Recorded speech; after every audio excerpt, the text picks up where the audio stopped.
네, 안녕하세요. 이혜경입니다. 오늘은 이번 영상에서는 결혼한 이후의 상처들에 대해서 이제 제가 살펴볼 텐데요. 이 영상, 저의 영상을 보면서 특히 결혼 안 한 분들은 결혼하기 전에 배우자를 선택할 때 정말 제대로 건강하게 알고 이해하고 결혼할 준비를 한 후에 배우자를 선택해서 결혼 생활을 시작하시기를 바랍니다. 결혼에 대한 환상도 깨시고 결혼이라는 것을 현실적으로 좀 더 바라보시기를 바랍니다.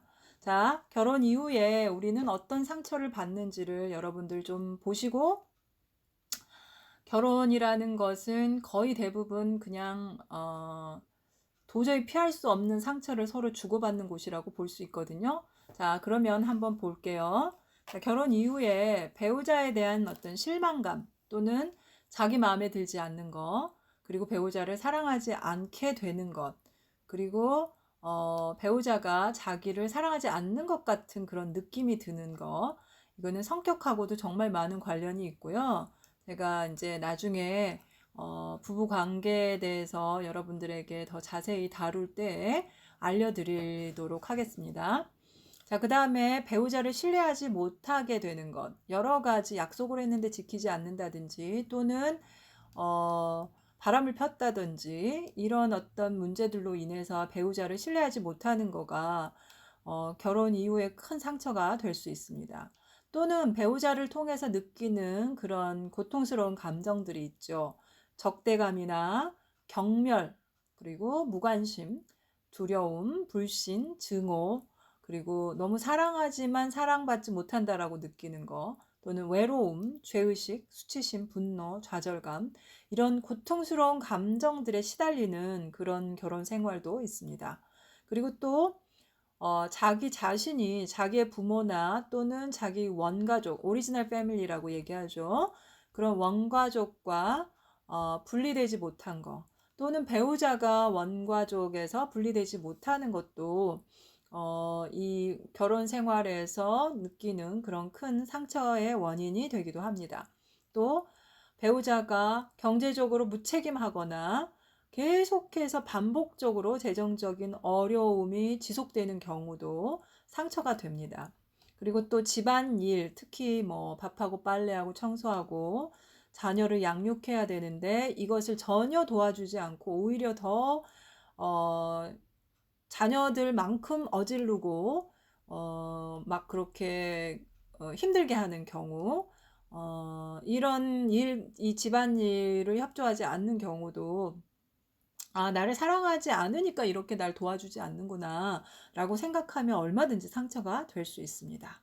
그 다음에 뭔가 약속을 했는데 약속을 지키지 않는 것, 예, 이것도 상처가 될 수 있고요. 그 다음에 또 배우자가 나를 사랑하거나 나를 존중해주지 않는 듯한 느낌을 가지게 행동하는 것, 그런 말투, 태도, 이런 것들 때문에 상처받을 수 있습니다. 또 외도의 문제, 이게 한번 외도를 했을 때 느끼는 실망감과 배신감, 이거는 정말 상상할 수 없는 그런 상처죠. 네, 그래서 외도 때문에 어, 그 관계가 멀어지고 관계가 신뢰감이 깨진 이후에 계속해서 어떤 원망과 분노와 이런 것들이 쌓이게 되면서 어, 그 관계 자체가 아예 그냥 힘들어지는 그런 경우들도 되게 많이 있습니다. 그다음에 배우자가 뭔가 어떤 것에 중독의 문제가 있는 경우에도 심각하게 상처가 되기도 하고요. 또 배우자의 어떤 열등감 또는 낮은 자존감, 본인 자신의 열등감, 낮은 자존감, 배우자의 열등감, 낮은 자존감, 둘 다 크게 문제가 됩니다.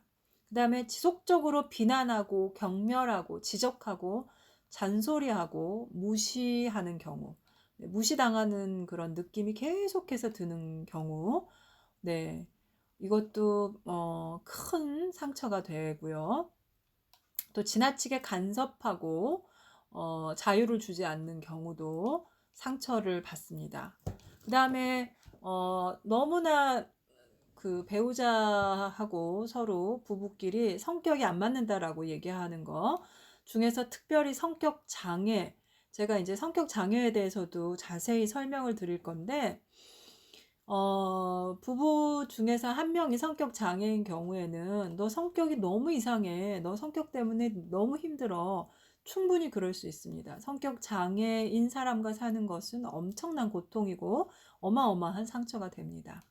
그리고 또 대화가 통하지 않는 거, 그리고 대화가 단절되거나 아니면 싸울 때만 대화하는 것도 상처가 될 수 있고요. 또 성적인 친밀감이 없는 경우, 이 부부의 특권인데 이 성적인 친밀감이 없는 것도 크게 상처가 됩니다. 그리고 또 갈등이 있고 뭔가 문제를 해결해야 되는데 그 문제를 해결은 못하고 계속해서 쌓아두기만 하는 것도 상처가 될 수 있고요. 또 한국 문화에서 정말 많은 퍼센테이지를 차지하는데 고부 갈등, 네, 그 시댁 문제하고 해결이 안 됐을 때 고부 갈등을 남편이 어떤 그런 그 지혜로운 자세를 취할 것이냐에 따라서 달라지지만 이 고부 갈등이 부부 관계에도 아주 큰 영향을 줍니다. 그 다음에 또 가정폭력이 있는 경우, 가정폭력은 남편도 아내도 얼마든지 할 수 있거든요. 그래서 가정폭력이 이거는 진짜 폭력을 당하는 사람은 너무나 큰 무력감에 휩싸일 수밖에 없고 수치감에 짓눌릴 수밖에 없습니다. 이건 반드시 문제를 해결해야만 하는 부분이고요. 그 다음에 자녀에게 문제가 생겼을 때, 특별히 자녀가 사춘기가 돼서 사춘기를 너무 심하게 앓는다든지, 또는 자녀가 우울증이 너무 우울증을 앓게 됐다든지, 자녀에게 문제 행동이 있다든지, 또는 뭐 자녀가 ADHD 이런 문제가 있다든지, OCD가 있다든지, 이런 불안 장애가 있다든지, 이런 것들, 자녀의 문제가 생길 때 부모는 같이 너무나 힘들어 하죠. 그 다음에 또 자녀들, 미국에서 특히 drug abuse 있는 거, 약물 중독인 경우 정말 많이 있고요. 사춘기 아이들. 그 다음에 자녀가 학업을 실패하는 경우, 제대로 고등학교나 대학교를 졸업하지 못하는 그런 경우도 부모에게 큰 마음의 상처가 되기도 하고요. 또 요즘에 성 정체성의 문제, 그래서 동성애 이런 것들이 되게 많이 문제가 되고 있는데, 이런 자녀의 성 정체성 문제 때문에 부모가 부부 갈등으로까지 번지는 그런 경우가 정말 많이 있다고 볼 수 있습니다.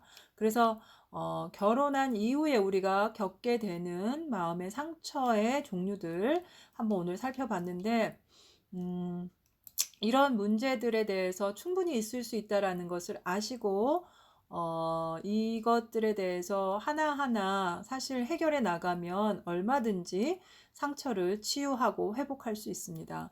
제가 상담하는 경우에 진짜 많은 비중을 차지하는 게 부부 상담인데, 진짜 부부 상담 효과 좋습니다. 예, 그동안에 자기네가 둘이서 스스로 해결하지 못하는 것은 반드시 상담을 통해서 상처를 치유하고 대화하는 방법도 배우고 성격도 서로 이해하면 얼마든지 좋아질 수 있다는 거 기억하시고, 부부끼리 쌓여있는 문제들, 그런 상처들 서로 이해하고 해결하도록 노력하시기를 바랍니다. 그래서 정말 건강한 부부 관계, 그리고 정말 행복한 부부 관계를 누릴 수 있는 여러분들 되시기를 바랍니다.